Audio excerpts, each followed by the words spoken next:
Walking on Mars is now possible with augmented reality. NASA scientists walk on the red planet analyzing the Martian landscape using HoloLens. NASA worked with Microsoft to develop software for Curiosity rover's path planning. Meet a scientist in St. Louis assigned to testing its development, and he's still using the software today, deciding Curiosity's next move. I'm looking in 3D at the rover at its current location, but I'm in the back of the rover and we want to go out to the front of the rover. So this is the real distance on Mars. And now I'm in the front, and I'm going to do a little trick here and put myself in a particular position. Catching Ray Arvidson walking on Mars is not exactly uncommon. This is the very hallway at Washington University used for Mars exploration with NASA's Curiosity rover. Here, Arvidson is using wearable technology called Microsoft HoloLens to make decisions for Curiosity's next move, millions of miles from where he stands. But from Arvidson's point of view, he's only feet away. HoloLens is a self-contained holographic computer enabling Arvidson to engage in the three-dimensional Martian environment using mixed reality.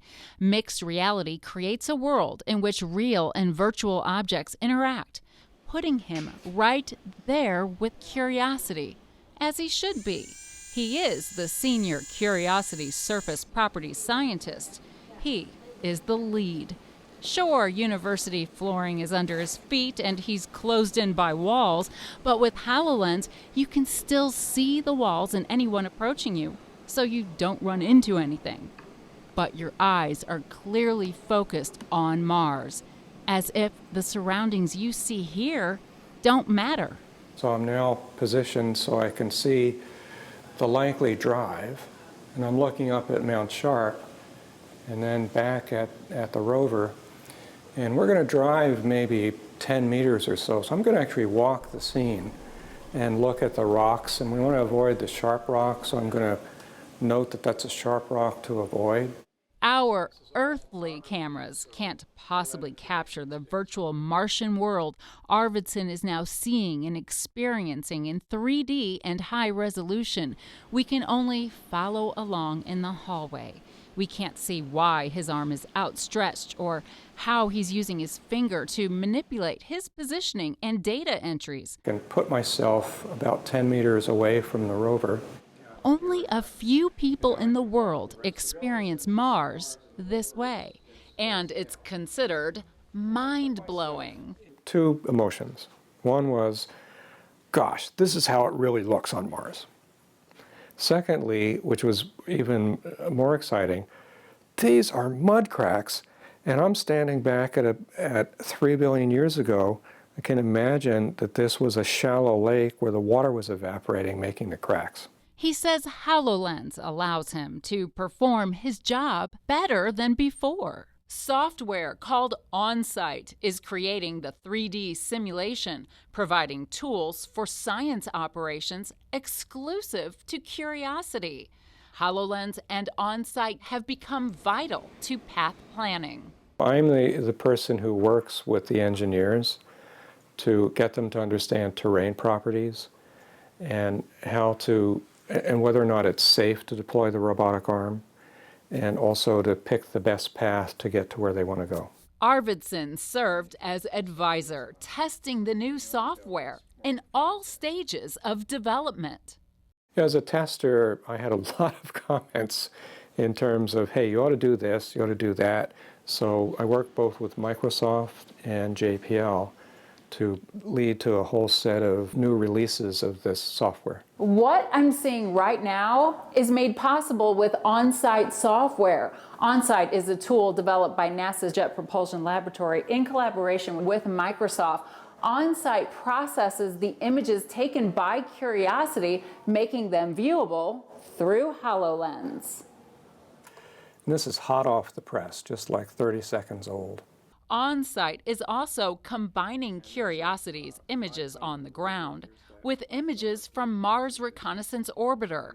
giving scientists a broader view. The closer we are to the rover, the better the image coverage and the more detail that you can see. But I've walked up to probably 50 feet, 60 feet away, and then looked back and still got a very good view of the overall topography and the details, particularly closer to the rover. But imagine, there's a plan where we have to drive through an area covered with sand, and sand's not our friend. So it's useful to be able to walk up to that sand pit and then look at it from different directions, which you can't do here, and get a feeling for how deep the sand is that way, and also look at the details of the sand coverage. It's doing basically field geology, or what we call terra mechanics, how vehicles will likely interact with terrain. On this day, he's walking the Martian landscape, examining a jagged rock Curiosity's wheels need to avoid. It's in plain sight. The only thing missing is the feel of the terrain under his feet, the below freezing temperature, the dusty air and wind. But it's more real than the old way, which is this way, having the daily images limited to only a computer screen. How big is that rock? It's kind of hard to know. We can measure it, but you don't get a sense relative to a human size or a rover size. So this rock, for example, is about that big. Nothing replaces standing up with this on your head, this HoloLens system on your head, and seeing it real scale, as if you're standing next to the rover on Mars, and then walking away along the possible traverse, and you see things that you just can't see at this scale. And you look back, and we kind of are familiar with Mars. It's kind of our friend in terms of the topography and the terrain. So we can actually pick out rocks that are tilted a little bit too much, so you want to avoid them with the wheels, or pockets of sand that are a little bit too deep, by walking across them and looking at different directions. Here, you can just look in the direction the camera's looking. But with the HoloLens, the way it's done is we take the topography, we take the images derived from these data, and we divorce the person from looking just through the camera.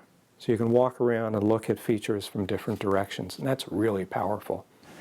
And I want to look at the wheels and make sure they're all planted on the surface, all 6 wheels, because when you deploy the robotic arm, it's such a massive arm, it actually changes the center of mass of the rover, and you can slip the wheels off of rocks, which we wouldn't want to do while the arm is deployed. And I think what's of interest is deploying the robotic arm to measure the composition and also do close-up imaging of this outcrop, which is probably an ancient lake bed. And it's going to be a question of whether or not it's safe to do so without obstacles and without any fear that the wheels would move. And it all looks pretty good. Wheels are pretty firmly implanted. At this moment, he's working with rover planners at Jet Propulsion Laboratory in Pasadena, California. Hi, it's Ray. Hi, Ray. John and Justin, looking at SRAP stuff. You have a moment for that? Of course, John. 3 of the wheels are on mostly sand, and 3 of them are on a mix of sand and bedrock. This particular plan, it's planning Sol or day 1584 on Mars. They want to unstow the robotic arm and make measurements on that rock, and then stow it and then go. So that's the left front wheel, and then that's the rock, and that's the right front wheel. And then we're going to be driving in this direction. So my job today is to work with the engineers at JPL and find the best way to basically go to about there. And that's about 22 meters away. Yeah, I think that's a pretty good path. We have to avoid the deep sand, we have to avoid the sharp rocks. The side of the left wheel would jam right into it. So I asked them to shift it over. Yeah, so I guess one thing we could do is make our initial forward drive another meter or so before turning, and that will bias us a little bit further away from that. But really, after we get past that pointy rock that we're straddling, it doesn't seem like there's anything too hazardous. Yeah, I agree. There are days other scientists join him in the form of avatars. Joint planning where multiple people come into the field of view and we can talk through the headsets. The capabilities specifically for use in Curiosity are unique. And the software is a unique development tailored to what we need to do tactical operations and science analysis. So I think we're good to go. And that little flick of my finger actually recorded data, which I'll put in my report, and it goes back to the engineers at JPL so we can discuss what I've seen. Yeah, I think it's a good drive. Okay, yeah, then I'll make that small adjustment in the beginning. Thanks a lot. Alrighty, bye. This is just one day in the life of working with Curiosity on Mars. Then tomorrow, they do it again. For Innovations, I'm Kathleen Berger.